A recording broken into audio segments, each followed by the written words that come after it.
Plnú hlavu všetkého, mám pocit, že vybuchne ma tu dynamit. Stačí už len zapáliť. Aj keď snažím sa ísť správnym smerom, stranice zlého. Neviem, či sa mi to podarí, neviem, na čo sa mám pripraviť. Neviem, čo bude, čo príde, neviem, či ďalej zmám. Mám strach z toho, že sa sklamem a či má to všetko význam. A ja sa pýtam sebe, či to dá, či je to, čo sa deje real, lebo sa mi to len sníva. Inokedy v hlave prázdno, nemyslím vôbec na nič. Je to moja forma terapie, bez toho sa zvládť. Aj ma to raz nezabije, preťažená mysel, poпрос vlastnú hlavu, nech už na to zvykne, keď sa trápiš. A teraz hľadám odpovede práve myšlienka, všetko, čo cíti, príde a čo ne. Tak to je ešte po hviezdách. Viem, že každý z nás tu má nejakú rolu, ak to patrí inde, tak veľmi skoro zomiera. Všetko je to pripravené pre nás, dopredu napísané a deje sa to práve tu a práve teraz. Moje sny sa menia na skutočnosť, preto verím seba a možno práve touto cestou hľadám teba.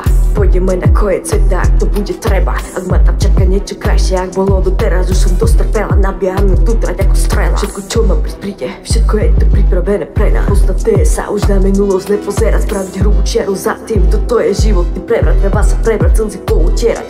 Že som tak silná, som fakt nevedela, je na čase si sily zverať.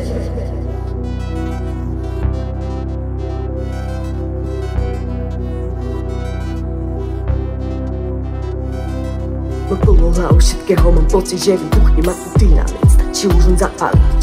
Aj keď snažím sa ísť správnym smerom, stranice zlého. Neviem, či sa mi to podarí, neviem, na čo sa mám pripraviť. Neviem, čo bude, čo príde, neviem, či ďalej zmám. Mám strach z toho, že sa sklamem a či má to všetko význam. A ja sa pýtam sebe, či to dá, či je to, čo sa deje real, lebo sa mi to len sníva.